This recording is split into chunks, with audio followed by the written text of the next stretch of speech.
Hello everyone, my name is Kiran and we are here to learn use of should and should have. So what is the difference between the sentences of should or should have? So we are going to learn this thing in this video. So be with me till the end of the video so that we can be able to learn the difference between should or should have. Okay, so come, let's learn Kiran के संग. Should वाले sentences को देखो हम कैसे form करते हैं. Should का हिंदी सेंस निकलता है कुछ करना चाहिए, जिसमें या तो वो एडवाइस होगी, एडवाइस दी जा रही होगी सेंटेंस में, या सजेशन दिया जा रहा होगा, या ड्यूटी बताई जा रही होगी कि आपको ये चीज़ करनी चाहिए, आपका कर्तव्य है ये करना. जैसे एडवाइस यानी कि तुम्हें दिन में कम से कम 2 लीटर पानी तो पीना ही चाहिए, ये एडवाइस है. सजेशन में क्या है, जैसे आपने किसी को बता दिया तुम्हें ये वाला काम करना चाहिए, यानी 2 चीज़ों में से चॉइस आपने बता दी कि तुम्हें ये वाला काम करना चाहिए.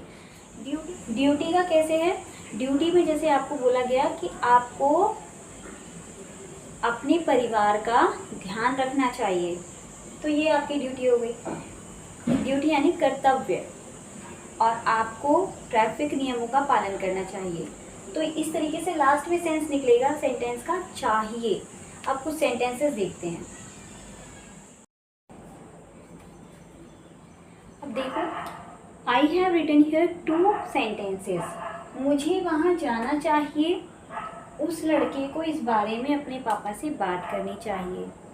Okay, so the rule of making these type of sentences is first we need to write subject, after that we will write helping verb. So helping verb is should. Okay, verb means action words, then object. Okay, so how can we form this sentence? मुझे वहाँ जाना चाहिए. What is the subject in this sentence? काम को करने वाला कौन, जाने वाला कौन, मुझे वहाँ जाना चाहिए, जाने वाला कौन, मुझे, मैं, मुझे वहाँ जाना चाहिए. सो सब्जेक्ट वुड बी मैं. ओके, अब आप ना हिंदी से कंफ्यूज मत होना. कहीं कहीं आपको मुझे मी के रूप में दिखेगा, कहीं मुझे आई के रूप में दिखेगा. तो मुझे को जब आप हिंदी पे पर बिल्कुल मत जाना, मतलब एक इंग्लिश अलग चीज़ है, समझ रहे. मतलब कहने का मेरा ये है कि मुझे से आप ये आइडिया नहीं लगा सकते कि मुझे को मी बोलते हैं या आई बोलते हैं. हमें पहले देखना है मुझे आ कहाँ रहा है, वो सब्जेक्ट प्लेस पे आ रहा है या ऑब्जेक्ट प्लेस पे आ रहा है. अब इसमें क्या है, मुझे किसके लेकर आ गया, मुझे वहाँ जाना, मुझे वहाँ जाना चाहिए. ठीक है, तो जाने वाला कौन, मुझे ही तो है, मैं ही तो है. तो यहाँ पे सब्जेक्ट मैं है, आई. सब्जेक्ट क्या है यहाँ पे, आई. क्या है सब्जेक्ट, आई. ओके, हेल्पिंग वर्ब तो आपको पता है क्योंकि यहाँ पे चाहिए लिखा हुआ है, कुछ काम करना चाहिए, यानी काम कौन सा है, जाने वाला काम. Okay, so we will write here should. Then what comes next, verb. What is the verb is in this sentence, जाना, go. Okay, then object comes. We have written this one and this one, so it remains here वहाँ. What is the English of वहाँ, there.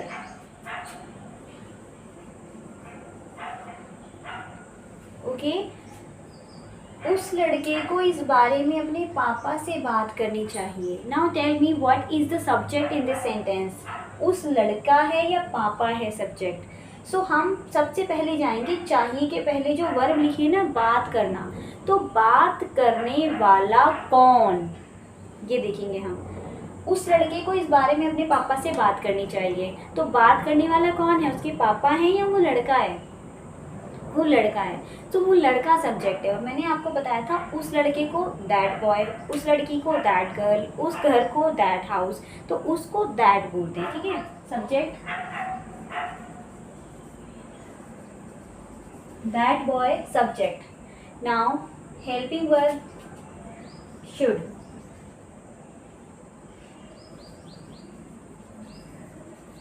Then verb, what is the verb in this sentence?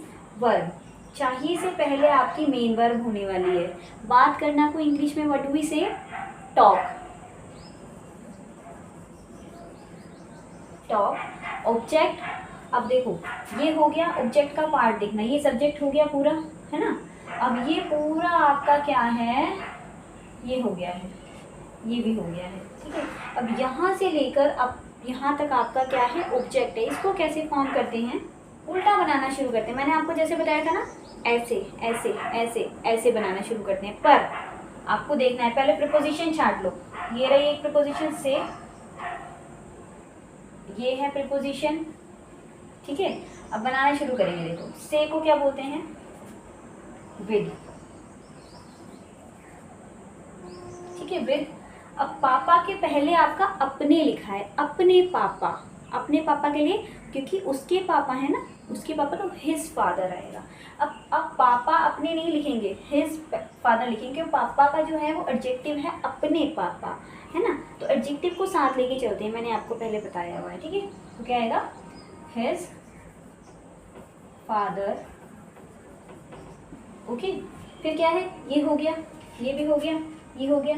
अब इस बारे में, तो पहले बारे में लिखेंगे, क्योंकि प्रीपोजिशन होती है जिस वर्ड के बाद होती है उससे इंग्लिश में पहले लगती है वो। तो अबाउट आता है, के बारे में को बोलते हैं अबाउट। अब इस,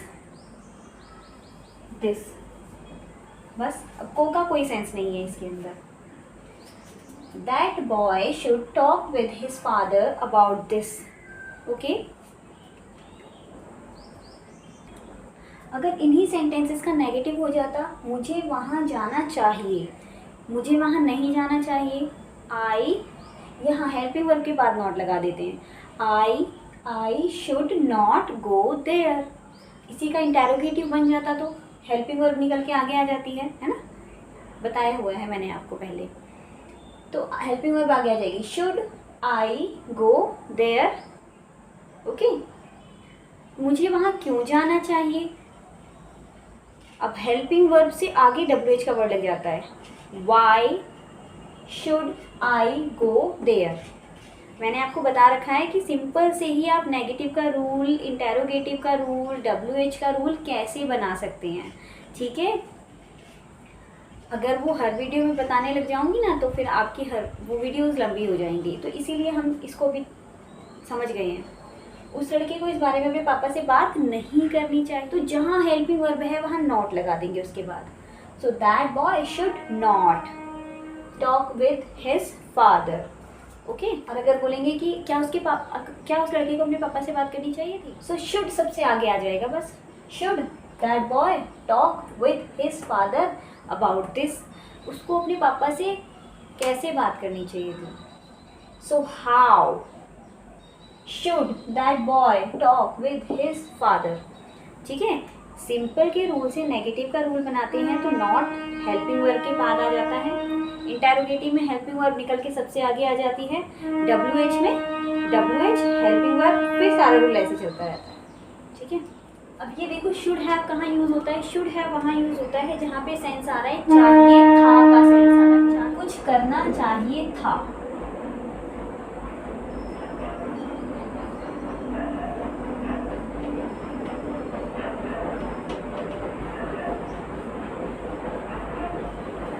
कुछ करना चाहिए था, जैसे हमें कुछ करना चाहिए था वो हमने नहीं किया, या हमें कुछ नहीं करना चाहिए था पर वो हमने कर दिया। यहाँ पे आपके मन में एक तरह से रिग्रेट रहता है किसी चीज़ का, आपके मन में कोई पछतावा रहता है किसी चीज़ का। जैसे मैंने बोला, मैंने किसी बच्चे को डांट दिया, अब मैंने उसको बोला, मन मन में आके मैं बोल रही हूँ मुझे उसे डांटना नहीं चाहिए था, नहीं चाहिए था डांटना, पर फिर भी मैंने उसे डांट दिया। अब मैंने जाके किसी को सच बता दिया, अब सच बताने से उसकी हो गई पिटाई, तो मैंने बोला कि मुझे उसे सच नहीं बताना चाहिए था, नहीं बताना चाहिए था पर बता दिया, है ना। कोई चीज़ करनी चाहिए थी पर नहीं की, कोई चीज़ नहीं करनी चाहिए थी पर कर दी। अब यहाँ पे देखो मुझे वहाँ जाना चाहिए, अब ये बोल रहे हैं आगे आने वाले भविष्य में बोल रहे हैं मुझे वहाँ जाना चाहिए। अब मैं बोल दूँ यहाँ पे मुझे वहाँ जाना चाहिए था, तो अब ये जो मोमेंट है वो बीत चुका है, अब उसके बारे में हम अभी याद कर रहे हैं। यार मुझे वहाँ जाना चाहिए था पर मैं नहीं गया। उस लड़के को इस बारे में अपने पापा से बात करनी चाहिए थी। अब हो गया, वो कोई बात हो गई होगी, तो अब कोई क्या कह रहा है, उस लड़के को ना अपने पापा से बात करनी चाहिए थी पर उसने नहीं की थी, तभी तो गड़बड़ हो गई। उस लड़के को अपने पापा से बात करनी चाहिए थी। तो वहाँ पे लगता है हमारा शुड हैव। क्या लगता है? Should have.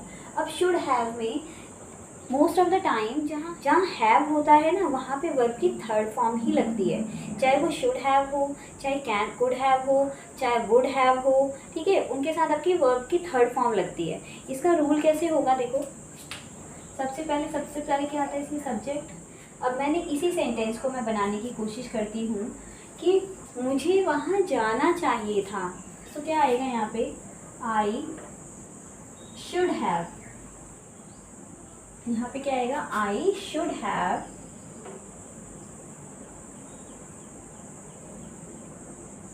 वर्ब की थर्ड फॉर्म क्या है? यहाँ पे हमने वर्ब की फर्स्ट फॉर्म लगाई है, पर वर्ब की थर्ड फॉर्म होती है first go, second went and the third one is gone. Have gone. Object क्या है इसमें? देयर।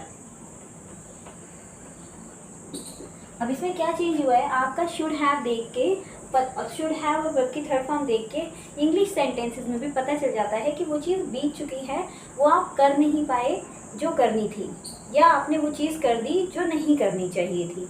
ठीक है, नेक्स्ट देखो, नेक्स्ट सेंटेंस देखो। मैंने बोला मुझे उसे डांटना नहीं, आपको उसे डांटना नहीं चाहिए था, तो आपको उसे डांटना नहीं चाहिए था। अब इसमें देखो, आपको और उसे में आप पहचान पा रहे हैं कि सब्जेक्ट कौन सा है। सब्जेक्ट हम देखेंगे डांटने वाला कौन है। डांटने वाला कौन है? आपको उसे डांटना नहीं चाहिए था। अब इसमें ना दोनों चीज़ आप सब्जेक्ट लगा सकते हैं, क्योंकि कन्फ्यूज़न है एक। आपको ना उसे डांटना नहीं चाहिए था। अब क्या है, ऐसा भी लग रहा है ना कहीं कि आपने डांटा, और कई बार ऐसा लग रहा है कि उसने आपको डांट दिया। आपको उसे डांटना नहीं चाहिए था, इस तरीके से। पर आप हिंदी पे क्यों जाएंगे कि सब्जेक्ट क्या है? हम तो पहचानेंगे ना कि डांटने वाला कौन है। अगर आप हैं डांटने वाले तो यू सब्जेक्ट आएगा, अगर वह है डांटने वाला तो ही आएगा। ठीक है, तो इसकी इंग्लिश क्या बनेगी? अभी मैंने सोचा कि आपने डांटा है उसे, तो क्या आएगा? You should. यू आ गया सब्जेक्ट। नेगेटिव सेंटेंस बनाने होते हैं हेल्पिंग वर्ब में, दो वर्ड्स होते हैं, तो हेल्पिंग वर्ब के बीच में, यानी एक वर्ड से बाद में और एक वर्ड से पहले नॉट आ जाता है। Should not have. अब वर्ब की थर्ड फॉर्म क्या है? स्कोल्डेड। Object him. ओके, कुछ सेंटेंसेस हम देखते हैं कि क्या मुझे उसे सच नहीं बताना चाहिए था। ये इंटेरोगेटिव का है, क्या मुझे उसे सच नहीं बताना चाहिए था।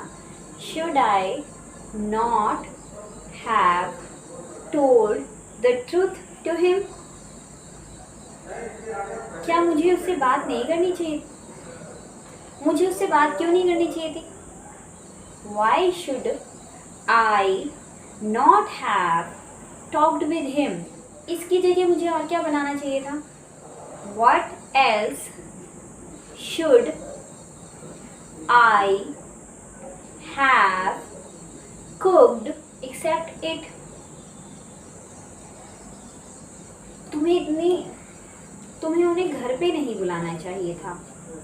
You should not have called them at house. मुझे उससे मिलने हॉस्पिटल जाना चाहिए। I should go hospital to meet him. मुझे उससे बात नहीं करनी चाहिए। I should not talk with her. मुझे उससे बात नहीं करनी चाहिए थी। I should not have talked with her. Okay, तो डिफरेंस आपको पता चल गया। एक चीज़ मैं आपको और बताती हूँ। अब देखो, आपको इन सेंटेंसेस में कंफ्यूजन हो सकती है। आप इन सेंटेंसेस को इससे और इससे जोड़ सकते हैं। क्यों? क्योंकि इसके लास्ट में भी चाहिए आ रहा है, चाहिए था आ रहा है। ठीक है, तो इसमें क्या हो रहा है, देखो, मम्मी मुझे 10 रुपये चाहिए। मम्मी मुझे 10 रुपये चाहिए थे, 10 रुपये चाहिए थे। उसे एक जोड़ी नए जूते चाहिए थे, क्योंकि वो पार्टिसिपेट कर रहा है ना रेस में, तो उसे एक जोड़ी नए जूते चाहिए थे। चाहिए थे, चाहिए, पर यहाँ पे शुड और शुड हैव का यूज़ नहीं होने वाला है। क्यों? क्योंकि यहाँ किसी काम को कुछ करना चाहिए ऐसा नहीं बताया जा रहा है, किसी काम को करना चाहिए था ये भी नहीं बताया जा रहा है। इसमें सिंपल क्या है, एक तो आप पहचान क्या है कि चाहिए से पहले यहाँ पर वर्ब नहीं है। यहाँ चाहिए था से पहले वर्ब नहीं है, यहाँ पे नाउन है। तो चाहिए से पहले या नहीं चाहिए से पहले, ठीक है, क्यों चाहिए से पहले, इनसे पहले वर्ब होनी चाहिए। ठीक है, तो वर्ब होगी तभी आपका सेंटेंस शुड और शुड हैव से बनेगा, इससे नहीं बनेगा। अगर आप कहें ये कैसे बनेंगे, मम्मी मुझे 10 रुपये चाहिए, मम्मी मुझे 10 रुपये चाहिए, मम्मी आई वॉन्ट 10 रुपीज़, मैं चाहता हूँ, मुझे ज़रूरत है, या आई नीड 10 रुपीज़। उसे एक जोड़ी जूते चाहिए थे, तो क्या आएगा, he needed 1 pair of shoes, या he wanted 1 pair of shoes. ये तो अलग चीज़ है, और ये दोनों चीज़ें अलग हैं। इसमें कुछ काम करना चाहिए या इसमें कुछ काम करना चाहिए था। चाहिए था पर नहीं किया, नहीं करना चाहिए था पर कर दिया, ये सेंस आता है इसमें। Subscribe my channel if you haven't yet subscribed. Thanks for watching, keep practising.